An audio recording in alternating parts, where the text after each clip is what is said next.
ایک ایسا پرندہ جو آگ سے پیدا ہوتا ہے اور آگ کے شعلوں میں ہی مل جاتا ہے۔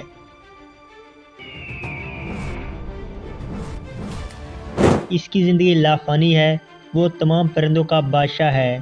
کیا عربی داستانوں کا یہ پرندہ ایک افسانہ ہے یا قدیم زمانے میں یہ سچ میں موجود تھا؟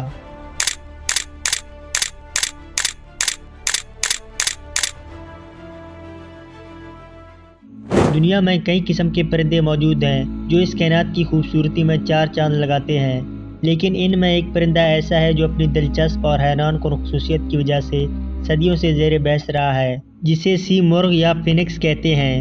لوگ اسے فائر برڈ کے نام سے بھی جانتے ہیں، عربی یا فارسی اسے عنقا کہتے ہیں، آریہ لوگ اسے امر پکشی اور ترکی اسے تغرل کہتے ہیں۔ یہ پرندہ اپنی غیر معمولی لمبی عمر کی وجہ سے مشہور ہے۔ دراصل اس کی زندگی لافانی ہے اور نہ ختم ہونے والی کہی جا سکتی ہے۔ اس پرندے کے متعلق مشہور ہے کہ یہ 500 سے 600 سالوں تک زندہ رہنے کے بعد یہ پرندہ خود کو جلا کر راکھ کر دیتا ہے اور اسی راکھ سے اسی نسل کا ایک اور پرندہ جنم لیتا ہے۔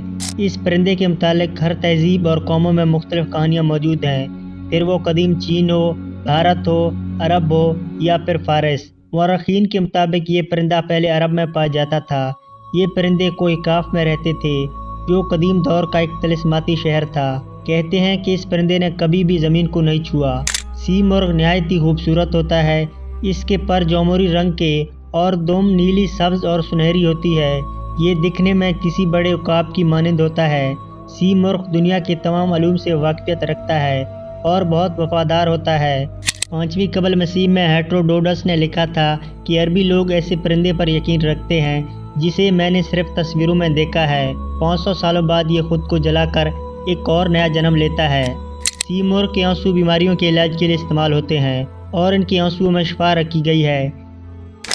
ایران کے مشہور صوفی خواجہ فرید الدین عطار نے اپنی کتاب منطق الطیر میں سی مرغ کا ذکر کیا ہے۔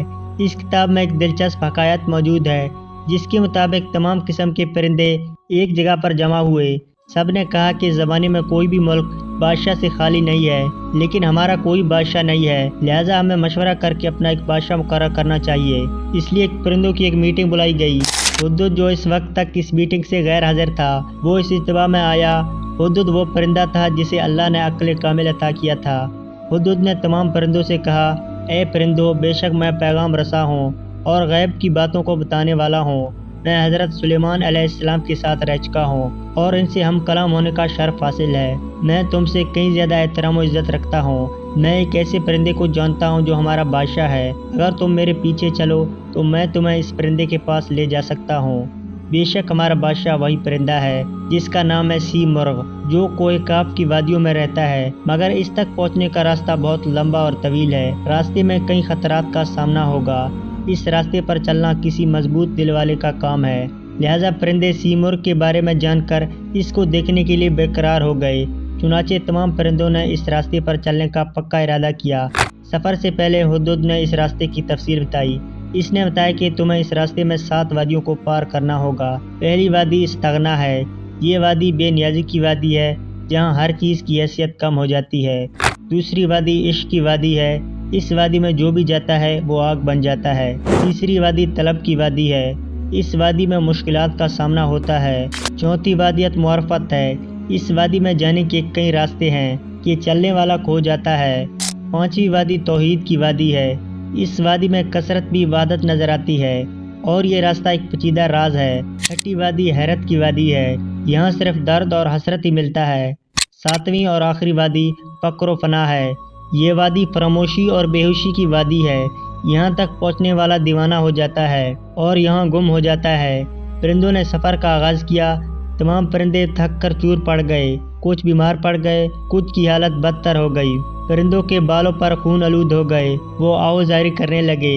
انہوں نے ایسا راستہ دیکھا تھا جس کی کوئی انتہا نہ تھی۔ ہزاروں پرندے تو درد اور تکلیف برداشت نہ کرنے کی وجہ سے راستے میں ہی مر گئے۔ انہوں نے ہدہد سے کہا کہ وہ اتنی مشکل وادی پار نہیں کر سکتے، لہٰذا ہدہد نے ان وادیوں میں ایک جگہ پڑاؤ ڈالا اور تمام پرندوں کو جمع کیا۔ ہدہد نے کہا کہ میں نے تم سے پہلے ہی کہا تھا کہ سی مرغ تک پہنچنا اتنا آسان نہیں ہے، لیکن تم مجھے اپنا رہبر مان کر میرے پیچھے چلتے رہو اور ان مشکلات کا ڈٹ کر سامنا کرو۔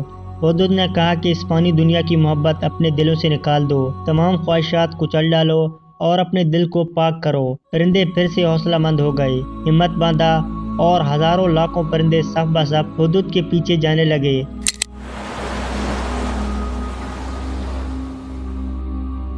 آخرکار اس لمبے سفر کو پرندوں نے پار کر لیا۔ اس سفر میں صرف 30 پرندے یہاں تک پہنچنے میں کامیاب ہوئے۔ ان وادیوں کو پار کرنے کے بعد وہ کوہ کاف میں داخل ہوئے۔ کوہ کاف میں داخل ہوتے ہی انہوں نے اپنے آپ کو دیکھا تو ان کے جسم پر بال و پر نہیں تھے، ان کا جسم آگ میں جل رہا تھا۔ تمام پرندے لافانی ہو گئے تھے۔ دراصل انہیں ایک نئی زندگی مل گئی تھی۔ انہوں نے کوہ کاف کے ایک اونچی چوٹی پر سی مرغ کو دیکھا۔ وہ سی مرغ کے پاس گئے اور غور سے دیکھا تو انہوں نے خود میں اور اس میں کوئی فرق نظر نہیں آیا۔ اس منزل تک پہنچ کر ان کا نہ ہی کوئی رہبر تھا نہ ہی راستہ، وہ خود لافانی ہو گئے تھے۔ لہٰذا انہیں پتہ چلا کہ جس سی مرغ کی وہ تلاش کر رہے ہیں وہ کوئی اور نہیں بلکہ وہ خود ہیں۔